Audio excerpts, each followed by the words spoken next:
ಮೂಲಭೂತ ಸೌಕರ್ಯಗಳಿಗೆ ವಿದ್ಯಾರ್ಥಿನಿಯರು ಒತ್ತಾಯ. ರಾಯಚೂರು ಜಿಲ್ಲೆಯ ಲಿಂಗಸೂರು ತಾಲೂಕಿನ ಇಚನಾಳ ಗ್ರಾಮದಲ್ಲಿರುವ ಡಿ. ದೇವರಾಜ ಅರಸು ಹಿಂದುಳಿದ ವರ್ಗಗಳ ಕಲ್ಯಾಣ ಇಲಾಖೆ ಮೆಟ್ರಿಕ್ ನಂತರ ಬಾಲಕಿಯರ ವಸತಿ ನಿಲಯದ ವಿದ್ಯಾರ್ಥಿನಿಯರು ಮೂಲಭೂತ ಸೌಲಭ್ಯಗಳನ್ನು ಒದಗಿಸುವಂತೆ ಒತ್ತಾಯ ಮಾಡಿದ್ದಾರೆ. ಹಾಸ್ಟೆಲ್ನಲ್ಲಿ ಅವ್ಯವಸ್ಥೆ ಕುರಿತು ಪ್ರಭಾರ ಮೇಲ್ವಿಚಾರಕ ಇವರಿಗೆ ಕೇಳಿದರೆ ಸಮಸ್ಯೆ ಈಡೇರಿಸುವ ಬಿಟ್ಟು ಬೆದರಿಕೆ ಹಾಕುತ್ತಾರೆ.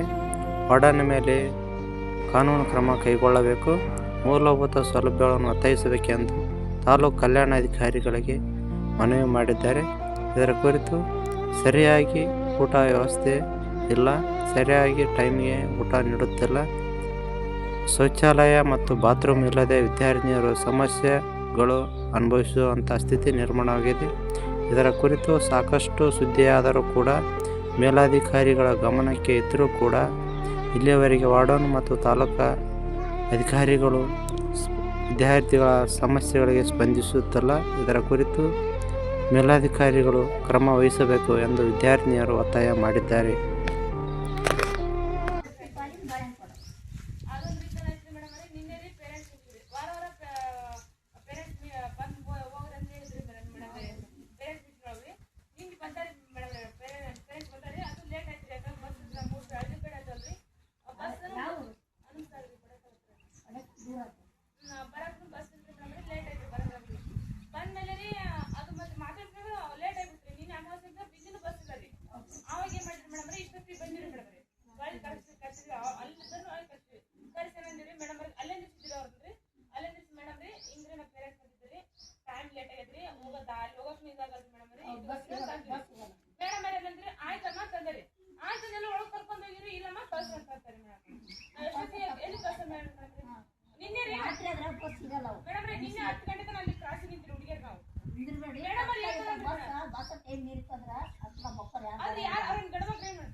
ಒಬ್ರು ಅಡ್ಮಿಟ್ ಕೇಳಿದ್ರು ಮೇಡಮ್ ನಮ್ಗೆ ಟಾರ್ಗೆಟ್ ಮಾಡ್ತಾರೆ ಅಂತ ಯಾರು ಒಬ್ರು ಅಡ್ಮಿಟ್ ಮಾಡ್ತಾರೆ,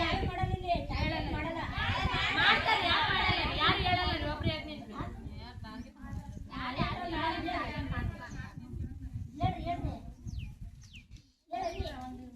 ಒಬ್ರು ಬಾಯಿಂದ ಬಂದ್ರು ಬೇರೆ ಅಂದ್ರೆ ಎಲ್ರು ಬಾಯಿಂದ ಬಂದ್ರು ಆಫೀಸರ್ಸ್ ಬರಲ್ರಿ, ನಮ್ಮ ಮೇಡಮ್ನು ಊಟ ಮಾಡ್ಬರ್ರಿ ಅಂತ ಕೇಳಲ್ಲ ಹೇಳ್ರಿ. ನಾನು ಇನ್ನೇಂದನು ಊಟ ಮಾಡಿಲ್ಲ ರೀ ಅಂದ್ರೂ ಯಾರು ಕೇಳಲ್ಲಾಗ್ಯಾರಿ. ನಮ್ಮ ಮೇಡಮ್ ಇವತ್ತು ಬಂದಿದ್ದೆ ಮಧ್ಯಾಹ್ನ ಬಂದಾಳ್ರಿ, ಇಲ್ಲಿ ಬಂದು 2 ತಾಸು ಆಯ್ತ್ರಿ, ಏನಾದ್ರೂ ಯಾರು ಕೇಳಲ್ಲಾಗ್ಯಾರಿ. ನಮ್ ಯಾರು ಕೇಳೋರಿಲ್ಲ ಮೇಡಮ್ ಅದರಿ ಸದ್ಯ ನಮ್ಮ ಮೇಡಮ್ ಎಲ್ಲ ದೂರ ಅದಾರ, ಅವ್ರು ಬಂದು ಕೇಳಕ್ ಆಗಲ್ಲ ಅಂತಾನೆ ಇಲ್ಲ ರೀ. ಇಲ್ಲೇ ಹಾಸ್ಟೆಲ್ ಒಳಗೆ ಕುಂತಿದ್ರು ಬಂದು ಒಂದ್ ಮಾತು ಬರಮ್ಮ. ಮತ್ತೆ ನೀವು ಇಲ್ಲೇ ರೋಡಿಗೆ ಬಂದು ಬಿಸಿಲಿಗೆ ಕುಂತಿರಲ್ಲಮ್ಮ, ಮತ್ತೆ ನಿಮ್ಮ ಮೇಡಮ್ ಒಳಗಡೆ ಬಾ ಅಂತ ಹೇಳಲ್ಲ ನಿಮ್ಗೆ? ಅವ್ರು ಹೇಳಿ ನೀವೇನ್ ರೋಡಿಗೆ ಕುಂದಿರ್ತೀರಿ, ಆ ಪ್ರಶ್ನೆ ಕರೆಸ್ತೀರಿ, ನಾನು ತಗ್ಸಾಕ್ಸ್ತೀರಿ, ಏನ್ ಬೇಕಾದ್ರೂ ಮಾಡ್ಕಿಡಿ ಅಂತ ಹೇಳಾರಿ. ನಾವೇನ್ ಮಾಡೋದು ಹೇಳ್ರಿ?